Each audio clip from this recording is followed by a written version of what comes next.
Hello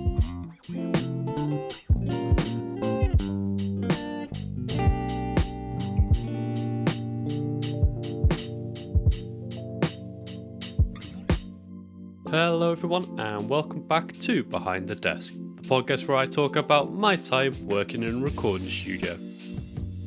My name is John and today I want to start by saying Happy New Year. 2020 was a straight up weird sort of year with some highs and a lot of lows. But it's over and it can only go up from here, I hope anyway. So, well done for making it this far and I hope you have a much better 2021. And because it's the new year, I thought now would be a good time to change this podcast a little bit, try and put a little bit more time and effort into it, plan it out a bit more going forwards, almost not like a full-on reset, but just tweak it a little bit to make it better to listen to and hopefully more enjoyable and useful for you to listen to as well. So today I'm going to explain who I am, what I want this podcast to be about, and just take some time to reflect on what's already happened in placement and what might happen in the future. If you have any questions for me about this podcast, recording studio, or anything music tech related, then message me at Wellesley Media on Facebook and Instagram. I'll try and answer any questions you might have. So let's get into this episode, shall we? And the first thing I should probably say is who the hell I am, because at the moment you're just listening to a random guy on the internet. So, like I mentioned earlier, my name is John and I'm a music tech student. I go to the University of Huddersfield in England and learn about music tech stuff. And this topic is pretty broad, which I like, and this course is pretty broad because I've had a chance to learn a lot about different things, from radio production to implementing music and sound effects into games, as well as some basic electronics and building a preamplifier, which didn't work, but I know the theory behind it. But a lot of the course focuses on learning and understanding recording, mixing and mastering music, which is cool because it's not your typical office job. It's something very practical that requires a good ear and a lot of knowledge. But like all things, the best way to learn something is by doing it. And on my course in particular, I have a chance in my third year to work for a company in the music industry and put my skills to the test and learn a bit more. I'm basically saying I do work experience. And before all the corona stuff really shook the world up, I got a job in a recording studio in Newcastle called Loft Music Studios. And I was pretty lucky in some ways because this meant that I could gain some experience in an actual recording studio. And I wasn't being screwed over with online learning at university. So from about July, I've been working at Loft as a sound engineer. Now, this includes recording all sorts of instruments, helping create albums, mixing and editing recordings, and even some mastering as well. But I really don't know enough about mastering to call myself an expert or even know what I'm talking about, so I probably won't talk about it too much on this podcast. But like I said, I'm a student, not some sound engineering guru. But what does all of this have to do with this podcast? Well, about a month into my work experience, or placement if I use the technical term, is I thought it'd be cool to share what I learned with you guys at home. Because I personally had a lot of questions before coming into the studio and I didn't know what to expect. But I haven't worked at Loft for like 5 months now. I know what to expect from working in a recording studio if I move on into another one later in life. And I just thought it'd be cool to share that experience with some other people who are maybe in a similar situation, where you're a student just about to go on to placement, or maybe you're just starting in the industry and just want to know what it's like, or maybe you just like podcasts and like listening to people ramble on. Who knows? But what I do know is that this podcast is made for you to enjoy and hopefully learn something new. That's my intention with it anyway. Might not come across perfectly all the time, but I'll do my best for you. So, now you know who I am and what this podcast is all about, music tech, and working in a recording studio. In future episodes, I'll try and dive deep into certain areas of my working life, from the setup of a normal vocal recording to the equipment and the plugins we tend to use. But for the rest of this episode in particular, I kind of want to look back and see how far I've come from the start. I'm personally somebody who likes to self-reflect a lot, and this seemed to be the perfect place to do it and look at my uni/work situation. And so far, I've got to admit, I've really enjoyed my placement working for Loft. Yes, there's been some good things and bad things, but for the most part, it's been really good. Like, the bosses are really nice people, and the other intern is also really easy to work with as well. Again, not always perfect, but it's a nice environment to work for. I've had jobs in the past where I feel like I can't openly speak up, or say if something's not quite right, or I'm just having a little bit of trouble with something. And so I've kept my mouth shut in those situations, but not at Loft. The bosses are actually quite nice, quite open, and they actually want to know what you think, which is also a nice feeling. You don't feel oppressed, and the work environment's usually easygoing, so I appreciate that a lot. Especially considering I suffer from anxiety and depression, it's a nice change of pace. Another good thing is that I've been given the responsibility from the get-go. Like, I've been trusted to get stuff done because I have the skills, I guess. The bosses and the customers just expect you to get things done. So you can't not rise to the job or the occasion, and you've just got to get it done. I say the hardest thing for me is just believing you can do it and trusting your own skills. And if there is something that's been a challenge or a little bit confusing, then there's people to turn to for advice and point me in the right direction. But by no means do they just do it for you. Now, you've got to do that stuff yourself. So the job is good in that respect because it does give you what you should do, which is work experience, and learn what it's like to work in that job.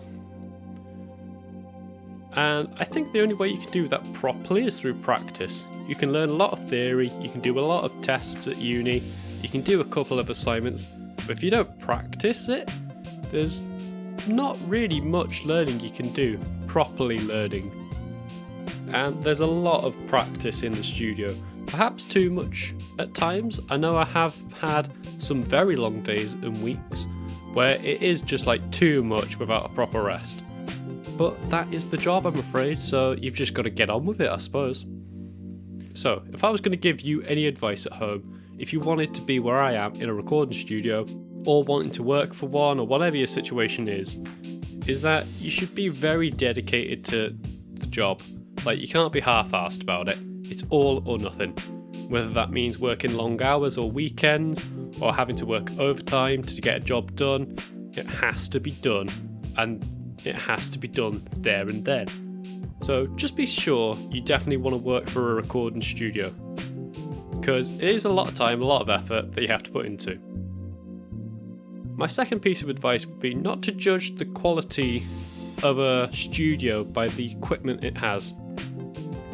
Now, this might sound a little weird, but hear me out. So, at uni, a lot of lecturers go on about the equipment that is professional standard. My first thing that comes to mind is Pro Tools.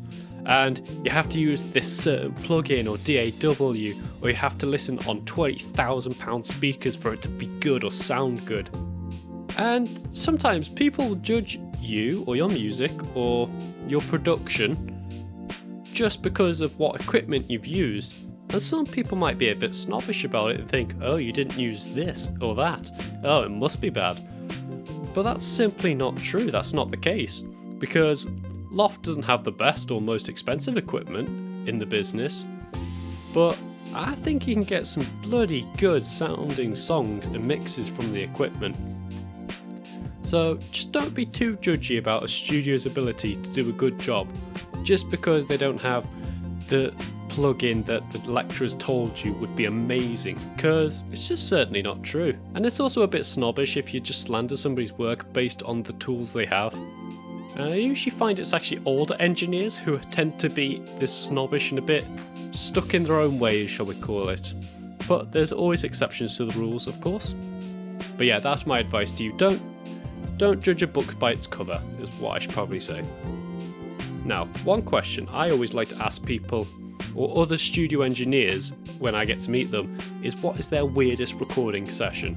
Because some sessions and some clients are memorable and out of the ordinary.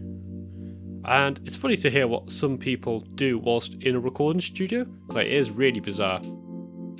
And even though I've only worked here for like 5 months, I'd say my weirdest recording session or I should say more accurately, a session that I helped with was when we recorded bagpipes.